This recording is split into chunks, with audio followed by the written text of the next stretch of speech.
You know what's terrifying about ice? It's the only thing standing between you and water that will kill you in minutes.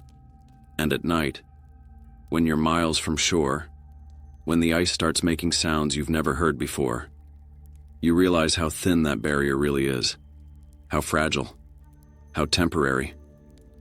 My name's Alex and I'm an ice fisherman. Or I was. I used to love the solitude, the quiet, the darkness. Just me and the frozen lake and the fish below. It was peaceful, meditative, a way to escape everything. But that was before Lake Mendota, before that night in January, before I learned that ice doesn't just cover water. Sometimes it covers things that shouldn't exist, things that have been waiting, things that know when you're alone, things that want to come up. I'd been ice fishing for 15 years, started when I was a teenager in northern Wisconsin. By the time I moved to Madison for work, I was experienced, careful. I knew ice safety, knew how to read thickness, knew the dangers, hypothermia, breakthrough, whiteout conditions. I respected the ice, always. That's why I'm still alive to tell this story. That's why I made it off Lake Mendota. Or, at least I think I did. Sometimes I'm not sure anymore. Sometimes I look down and see water instead of ground. Sometimes I feel the cold coming up through my feet. Sometimes I hear the sounds from that night. The knocking, the scraping, the voices. And I wonder if I ever really left that frozen lake. If I'm still out there, still sitting in my shelter, still waiting for sunrise, still listening to what's beneath the ice. It was a Saturday in mid-January. Temperature was 5 degrees. Perfect ice fishing weather. Cold enough that the ice was solid, thick, safe. I checked the reports. Lake Mendota had 18 inches, more than enough. You only need 4 inches to walk on, 8 inches for a vehicle. 18 was bulletproof. I loaded my gear, ice auger, fishing rods, tip-ups, my portable shelter, a heater, food, water. I was planning an overnight session. Midnight to dawn. That's when the walleye bite best in winter. When the big ones come up from the deep. When you can really fill your bucket. I drove out around 11 p.m. The lake was massive, 15 square miles. In summer it's full of boats and jet skis and tourists. But in winter it's a ghost town. Just a few ice fishing shelters scattered across the white expanse. Little dots of light in an ocean of darkness. I drove my truck onto the ice. Followed the plowed road toward the middle, toward the deep water. That's where I wanted to be. Away from everyone, away from shore. Out where the lake was 200 feet deep and the fish were huge and hungry. I found my spot around 11:30, maybe 2 miles from shore. I could see the lights of Madison in the distance, glowing on the horizon. But out here it was dark. The kind of darkness you only get in the middle of nowhere. The kind where your flashlight beam just gets swallowed by the black. I unloaded my gear, set up my shelter. A small ice fishing shack, 6 by 6 feet, insulated, with a bench and a hole in the floor where I'd drill through the ice. I fired up my auger. The motor screamed in the silence. I drilled down. 18 inches like the report said. Solid, safe, good ice.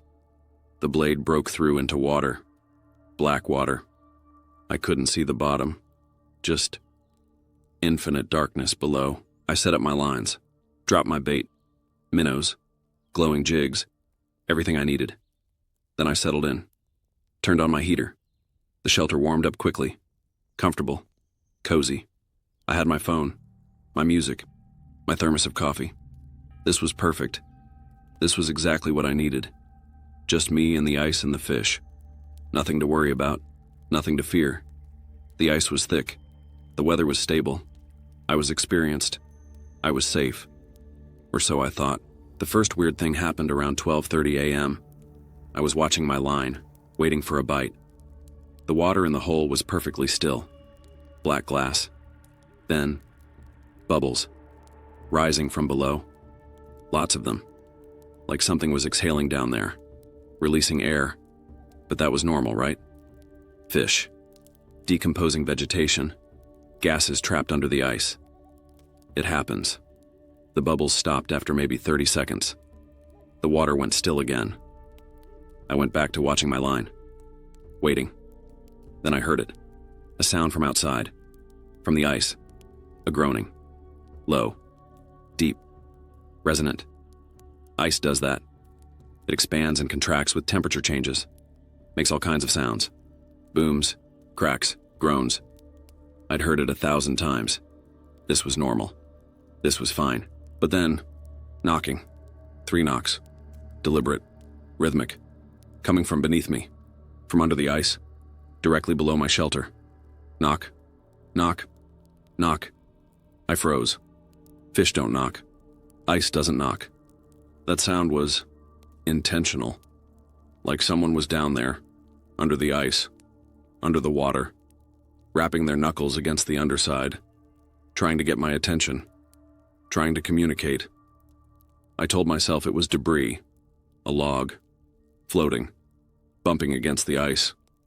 That made sense. Sort of. I tried to ignore it, went back to fishing, but the knocking continued. Steady, persistent, never stopping. Always that same pattern. 3 knocks. Pause. 3 knocks. Pause. I opened my shelter door, looked out into the darkness. The lake stretched endlessly in every direction. Empty. No other shelters nearby. No one else out here. Just me. Just the ice.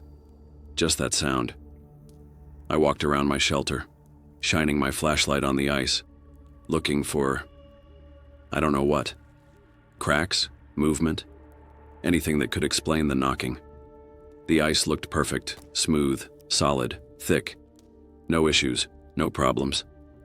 But the sound continued, coming from below, from the water, from something I couldn't see. I went back inside, pulled up my lines. Maybe I'd drilled in the wrong spot. Maybe there was something down there, something metal, old debris. I'd move, drill a new hole, fish somewhere else. But when I pulled up my bait, it was gone. Not eaten. Just gone.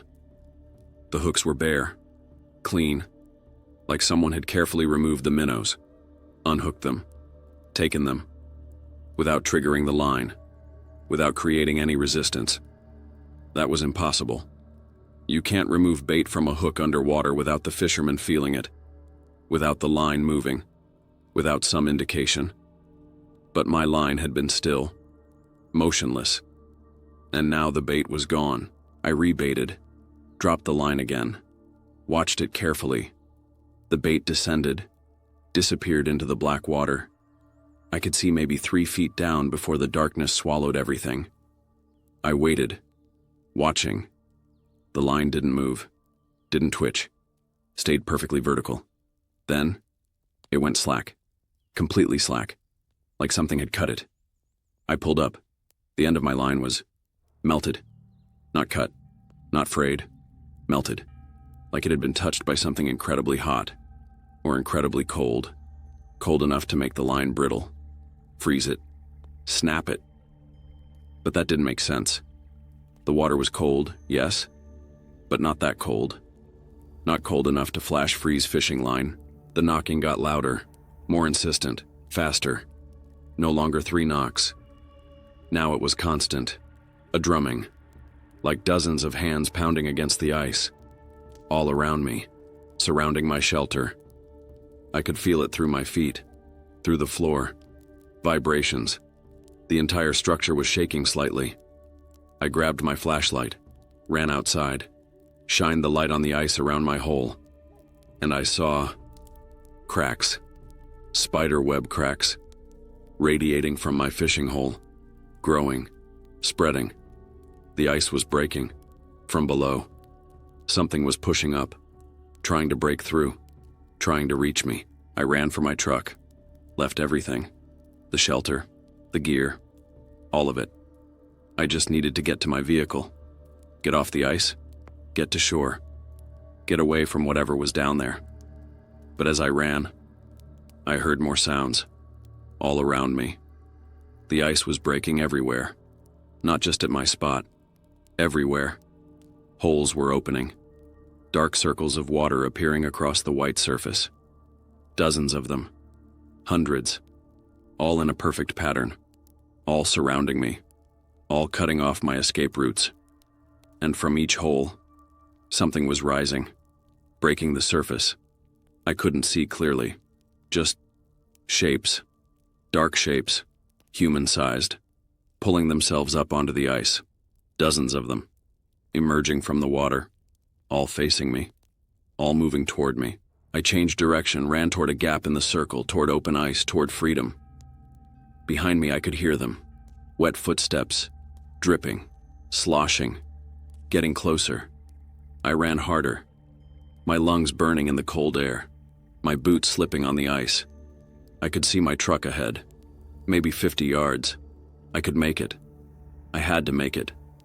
But the ice beneath me, it was changing. Getting softer. Wetter. Like it was melting. Like the temperature had suddenly risen. My boot broke through. Plunged into water. I pulled it out. Kept running. Both feet breaking through now with every step. The ice was dissolving. Turning to slush. To water. And those shapes behind me. They were gliding across it, moving faster than me. Closing the distance, getting closer. Always closer. I reached my truck. Fumbled with the keys. Dropped them. Picked them up.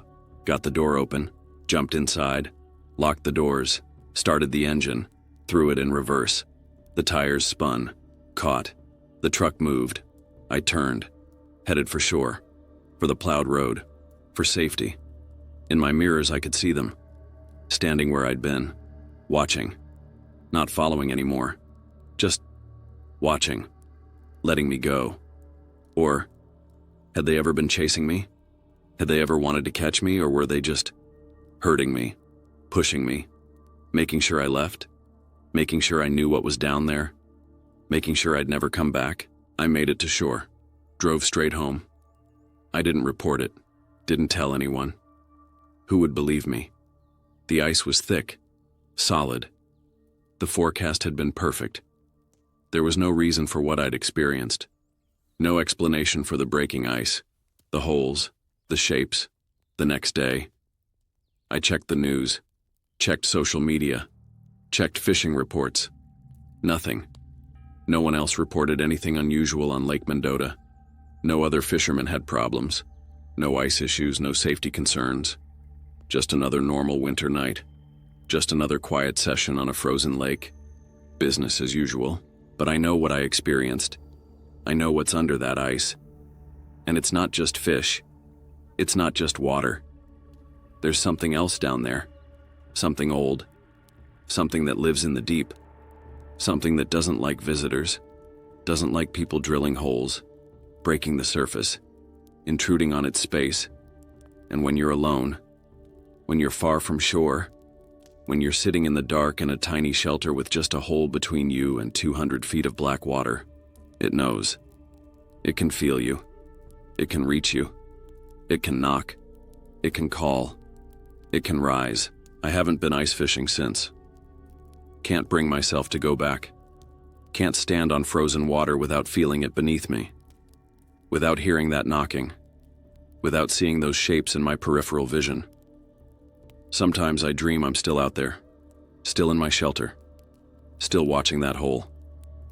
And in the dreams, something comes up, pulls itself through, drips onto the floor, sits across from me, stares with eyes that aren't eyes, smiles with a mouth that isn't a mouth, and whispers in a voice that sounds like water and ice and drowning. Thank you for opening the door. Thank you for making a hole. Thank you for showing us the way up. And I wake up, gasping, freezing, my bedroom floor wet, like I've been dripping, like I've just climbed out of the lake, like I never left at all. If you're drawn to more terrifying stories from people who ventured into isolated places and realized too late that they were never alone, make sure to subscribe to Campfire Nightmares. And here's what I'm desperate to know. Have you ever been on frozen water at night and felt something moving beneath you? Heard sounds that ice shouldn't make? Seen holes or cracks that appeared without explanation? Tell me in the comments what you experienced, because I think Lake Mendota isn't the only place where something lives beneath the ice. I think there are things under frozen surfaces everywhere. Things that wait for winter. Things that wait for the ice to form. Things that wait for someone to drill a hole. Someone to create an opening. Someone to show them the way to the surface.